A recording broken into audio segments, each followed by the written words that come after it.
Ya,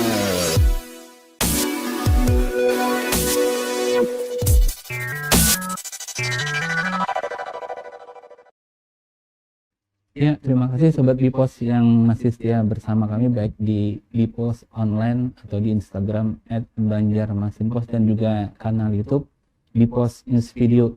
Terima kasih juga yang sudah mengirimkan pertanyaan atau komentar. Langsung saya bacakan untuk dijawab oleh Mas Aldi ataupun Mas Dodi. Pertama dari Satira Putra, untuk anak-anak ada kelas khususnya juga kah? Pertanyaannya. Untuk sementara masih belum ada ya. Ya. Untuk sementara masih belum ada. Namun kami belajar dari Kalimantan, provinsi lain, Kaltim. Itu mereka masuk ke sekolah-sekolah, Pak. Dan harapannya di Kalsel nanti juga bisa masuk ke sekolah gitu, Pak. Karena biasanya di lapangan sekolah itu kan ada lapangan badminton, Pak. Iya, iya. Itu tinggal netnya kita turunin, itu udah bisa main sebenarnya, Pak. Ya, ataupun lapangan basket, Lapangan kita basket. tinggal kita kasih plester, Lakban, ya. plester lakban aja untuk garis-garis lainnya. Kalau untuk anak itu usia berapa yang bagusnya tuh, yang mulai kalau dia punya minat itu mungkin dilatih mulai usia berapa bagusnya? Mungkin dari SD sih, Pak. Dari 7 SD. tahun ya? Iya, Kalau bisa di bawah lagi boleh, kayak 4 tahun mungkin, asal mengenal aja Pak. Paling enggak mengenal supaya dia fun dulu, suka dulu kan di olahraga ini. Terus untuk paddle ini untuk anak-anak itu ada yang kecil atau apa? Memang standar segini semua? Untuk sementara sepengetahuan saya masih ukurannya masih seperti ini, Pak. Oh ya. Namun variasinya itu dari beratnya tadi, Pak. Ya. Ada yang lebih ringan tergantung harganya. Ya, ada. Kalau ini kan yang bulatnya agak lebar dikit nih, ada yang lebih kecil Pak. Lingkarannya. Lebih kecil ininya, Pak. Anak saya kan umur 2 tahun tuh megang-megang sudah bisa ngayun tuh Pak. Mau saya lajarin kan. Dari basic ini dulu, misalnya mau ke tenis nanti gampang aja kan. Kalau tenis tuh kan agak ada berat sedikit untuk lapangannya lebih luas kan tenis lapangan kan? Ya lebih luas. Cuma kan untuk mengenal dulu kan mungkin ini lebih cepat lah. Cara mukulnya lebih cepat. Saya tadi terlewat. Untuk sepatu gimana ini Mas? Adakah yang khusus juga atau apa? Sepatu? Kalau saya pribadi masih menggunakan sepatu tenis, Pak. Oh, sepatu tenis. Sepatu tenis kalau saya pribadi, karena kalau kita lihat dari cara footwork atau cara kakinya bergerak, kita tuh lebih banyak ke kiri sama ke kanan sih, Pak, ke samping kayak gitu untuk ngambil bola. Jadi paling enaknya sebenarnya sepatu tenis sih, Pak, karena sepatu tenis itu dia paling depannya itu agak lebih besar ya, lebih lebar. Jadi untuk geraknya. Tapi kalau untuk di indoor kan tadi katanya itu pakai lapangan badminton kan, artinya sepatu badminton juga bisa, Pak, bisa. Semua Sepatu bisa, boleh. Ya. Sepatu. Tinggal kenyamanannya yang kita si pemakai enaknya gimana ya? Ya, bisa. Semua fungsinya aja mungkin yang berbeda kan. Oke, pertanyaan satunya, gimana respon pemerintah daerah soal pickleball ini? Sudah adakah support atau dukungan lainnya? Oke, silakan. untuk pemerintah sendiri, Pak, kita kemarin itu kan kebetulan mengadakannya secara pribadi, Pak. Jadi untuk masuk ke Dispora atau apapun masih belum sejauh itu sih, Pak. Tapi beberapa kayak Pak Wali Kota Banjarbaru itu pernah main ini, Pak, di lapangan. Mencoba pernah, dan beliau suka, Pak. Iya. Tapi untuk pembicaraan lebih lanjut kami pun belum ada ini sih, Pak. Belum ada menawarkan apa gitu, offering apa, masih belum ada. Untuk 2 tahun ke depan, tahun 2025 ada Pekan Olahraga Provinsi yang rencananya kalau tidak di Tanah Laut, di Tanah Ambu atau Kota Baru kan kayaknya ini giliran pesisir ya, kemarin kan di Hulu Sungai Selatan di mana. Porprov ya, Pak. Kira-kira ini sudah bisa dipertandingkan nggak nih di Porprov? Bisa, Pak, karena syaratnya cuma 5 kabupaten kan, Pak. Dan sekarang kita sudah lebih kabupaten memiliki memiliki atletnya dan pengurus ya. Makanya kemarin dilantik itu kabupatennya dilantik cepat-cepat, tujuannya agar nanti 2025 bisa masuk, Pak. Oh iya. Porprov tadi. Selain itu mungkin ada target lain, ada atlet Kalsel yang bisa masuk peringkat nasional atau mungkin bisa juara di luar negeri atau mungkin tingkat Asia dulu tuh. Ada rancangan seperti itu nggak dari pengurus? Kalau kami sendiri tentunya harapannya ada sih, Pak, agar atlet itu, tapi biasanya, Pak, atletnya ini waktu ada latihan, waktu ada event baru latihan, Pak. Nah, ini yang agak unik nih, Pak. Agak Tidak unik. mempengaruhi performa kayak itu. Mempengaruhi tentunya, Pak. Karena bagus ini. Terus terang. Ini ngepek yang di samping.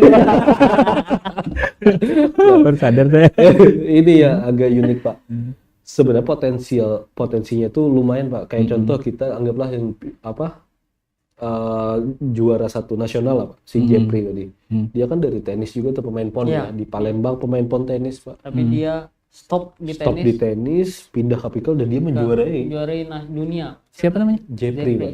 Di Asia dia yang megang mungkin. Nah, sampai Asia, Pak. Asia Tenggara mungkin. Jepri ini seangkatan Christopher Rungkat itu. Di bawah sih, Pak. Itu umurnya mungkin 25 tahun. Oh. Tapi postur badannya tinggi. Jadi kan jangkauan dia untuk main itu. Postur badan itu mempengaruhi nggak ya? Tinggi itu? Tentu, Pak. Tentu mempengaruhi. Karena di pikul sendiri kita kan pakai tangan nih, Pak, untuk yang mengambil jangkauan. Jadi sewaktu main itu bisa mukulnya bisa kalau misalnya dia bisa kanan dan kiri, bisa nggak bisa kalau pas di sini dia mukul tangan kiri, ada nggak aturan itu?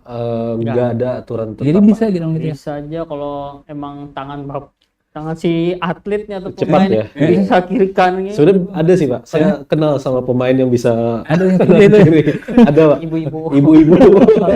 Namanya Ibu Ani nih mungkin lagi nonton. Nah, ini mungkin yang perempuan ini sejauh mana nih respon para kaum hawa ini terhadap pickleball ini? Apakah ada yang peminatnya banyak atau gimana? Atau sekadar cari keringat atau gimana? Ada sih, Pak. Ada ibu-ibu, Pak. Dia punya klub sendiri. Namanya apa? Udah tahu namanya? Nama klub ibu-ibunya apa? Tahu lah. Yang Ibu-ibu Ani. kurang tahu sih. Jadi dia bisi klub sendiri, Pak. Mainnya di Banjarbaru juga. Dan itu khusus ibu-ibu yang udah punya cucu, Pak. Jadi khusus ibu-ibu yang punya cucu dan fun aja. Dia bahkan, Pak, mainnya itu pagi sampai siang, Pak. Sampai jam 12. Sampai jam 12. Jadi cucunya siapa yang jagain? Kurang tahu, Pak. Oke, kita sampai di penghujung acara ini. Untuk penutup closing, silakan Mas Aldi, ada yang disampaikan terkait pickleball ini, baik bagi yang berminat ataupun apa, nanti dilanjutkan Mas Aldi. Silakan. Ya, harapannya sih pickleball bisa berkembang dan jauh berkembang daripada tahun ini, Pak. Dan nanti pemerintah mungkin bisa mengadakan kegiatan pertandingan dengan nama sendiri selain secara swasta tadi. Terus juga untuk rekan-rekan yang ingin mencoba olahraga pickleball, silahkan follow Instagram klub Alpha Pickleball Club. Masuk promosi nih. Untuk dia bisa berlatih karena secara gratis, Pak. Oh iya. Di sini tidak ada biaya sama sekali, jadi dia masih latihannya gratis. Silahkan di follow aja dulu Instagramnya.